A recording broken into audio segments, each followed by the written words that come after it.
नमस्कार किसान भाइयों, स्वागत है आपका वीडियो में। पीएम किसान योजना की 23वीं किस्त के बारे में हमारे पूर्व मुख्यमंत्री और आज के कृषि मंत्री शिवराज सिंह चौहान का संबोधन सुनिए। आप क्या कह रहे हैं।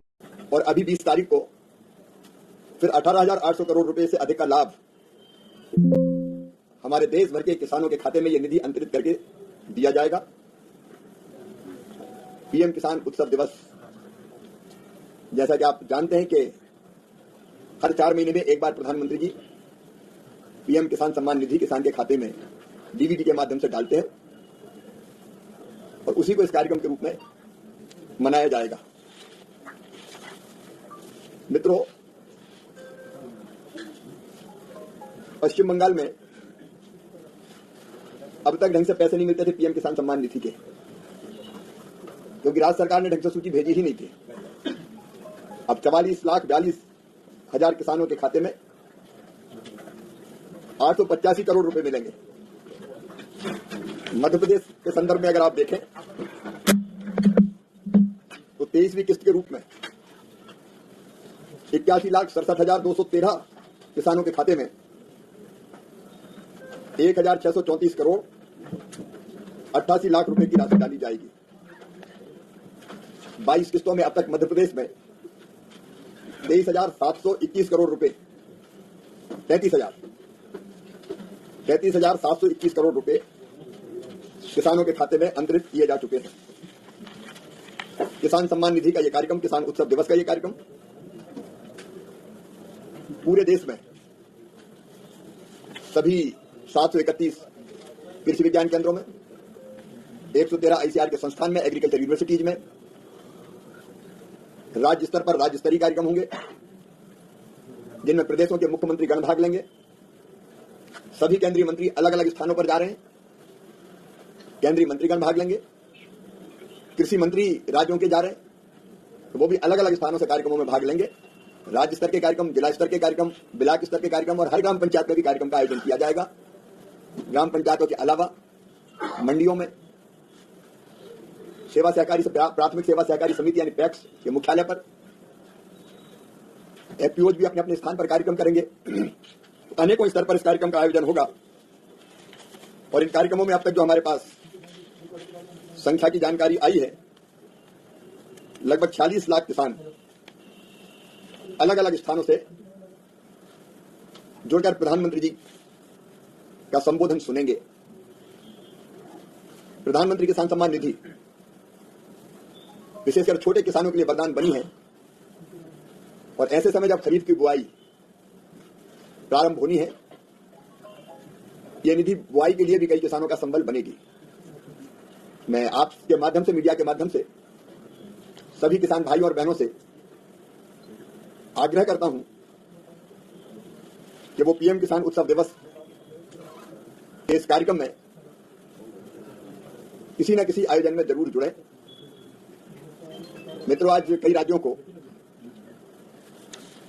अलग अलग खरीदी की अनुमति पीएम आशा के तहत हमने देने का काम किया है। उत्तर प्रदेश, छत्तीसगढ़, तमिलनाडु, गुजरात, इन राज्यों को मूंग, मसूर, उड़द की खरीदी की अनुमति दी है। मिनिमम सपोर्ट प्राइस पर यह खरीदी होगी। मध्य प्रदेश का फैसला हम कल करेंगे, क्योंकि सरकार को जोड़ के, मंत्री जी को जोड़ के वर्चुअली में बैठ के करता हूं और खरीदी के बारे में चर्चा करके राज्य सरकार से फिर हम फैसला करते हैं। कल मध्य प्रदेश के बारे में भी फैसला किया जाएगा। आप सबको बहुत बहुत धन्यवाद।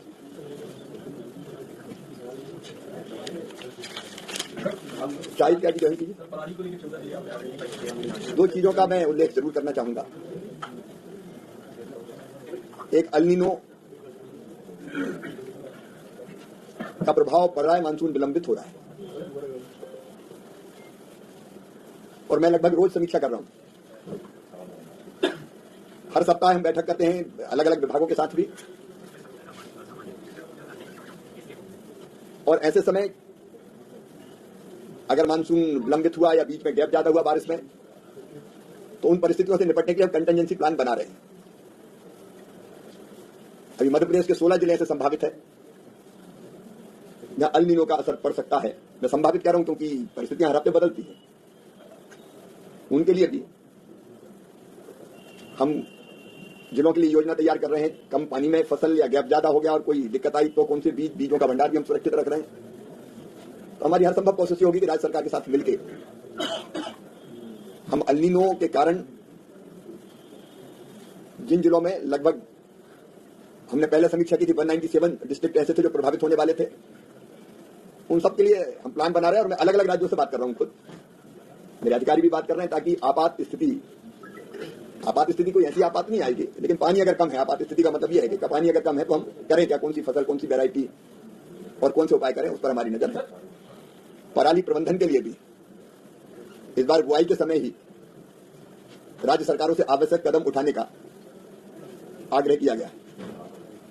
ठीक है सर, एक छोटा सा सवाल, अल नीनो की आप चर्चा कर रहे थे, तो सोयाबीन, धान स्पेसिफिकली इन किसानों के लिए आपकी क्या मतलब होगी सलाह है लास्ट की तारीख? एक साथ कोई सलाह नहीं दी जा सकती, क्योंकि अलग अलग जिलों में अलग अलग स्थितियां पैदा होंगी। एक राज्य में ही सब जिले नहीं आएंगे, और इसलिए राज्य के साथ बैठ के जिन जिलों में प्रभाव संभावित है उनमें कम पानी की वैरायटी कौन सी हो सकती है, गैप अगर ज्यादा हुआ या बरसात कम की संभावना है तो वैकल्पिक फसलें कैसी हो सकती है, कौन सी हो सकती है, वो राज्य सरकारों के साथ चर्चा कर रहे हैं। एक एक करके मैं भी हर एक राज्य सरकार को जोड़ रहा हूं, लेकिन हर सप्ताह परिस्थितियों में परिवर्तन। और अभी 20 तारीख को फिर 18,800 करोड़ रुपए से अधिक का लाभ हमारे देश भर के किसानों के खाते में यह निधि अंतरित करके दिया जाएगा। पीएम किसान उत्सव दिवस, जैसा कि आप जानते हैं कि हर 4 महीने में एक बार प्रधानमंत्री जी पीएम किसान सम्मान निधि किसान के खाते में डीबीटी के माध्यम से डालते हैं, और उसी को इस कार्यक्रम के रूप में मनाया जाएगा। मित्रों, पश्चिम बंगाल में अब तक ढंग से पैसे नहीं मिलते थे पीएम किसान सम्मान निधि के, क्योंकि राज्य सरकार ने ढंग से सूची भेजी ही नहीं थी। अब 44,42,000 किसानों के खाते में 885 करोड़ रुपए मिलेंगे। मध्य प्रदेश के संदर्भ में अगर आप देखें तो 23वीं किस्त के रूप में 81,67,213 किसानों के खाते में 1,634 करोड़ 88 लाख रुपए की राशि डाली जाएगी। 22 किस्तों में अब तक मध्य प्रदेश में 23,721 करोड़ रुपए 33,721 करोड़ रुपए किसानों के खाते में अंतरित किए जा चुके हैं। किसान सम्मान निधि का यह कार्यक्रम, किसान उत्सव दिवस का यह कार्यक्रम पूरे देश में सभी 731 कृषि विज्ञान केंद्रों में, 113 आईसीआर के संस्थान में, एग्रीकल्चर यूनिवर्सिटीज में राज्य स्तर पर राज्य स्तरीय कार्यक्रम होंगे, जिनमें प्रदेशों के मुख्यमंत्री गण भाग लेंगे। सभी केंद्रीय मंत्री अलग अलग स्थानों पर जा रहे हैं, केंद्रीय मंत्रीगण भाग लेंगे। कृषि मंत्री राज्यों के जा रहे हैं, तो वो भी अलग अलग स्थानों से कार्यक्रमों में भाग लेंगे। राज्य स्तर के कार्यक्रम, जिला स्तर के कार्यक्रम, ब्लॉक स्तर के कार्यक्रम और हर ग्राम पंचायत में भी कार्यक्रम का आयोजन किया जाएगा। ग्राम पंचायतों के अलावा मंडियों में सेवा सहकारी प्राथमिक सेवा सहकारी समिति यानी पैक्स के मुख्यालय पर एफपीओज भी अपने अपने स्थान पर कार्यक्रम करेंगे। अनेकों स्तर पर इस कार्यक्रम का आयोजन होगा, और इन कार्यक्रमों में अब तक जो हमारे पास संख्या की जानकारी आई है, लगभग 46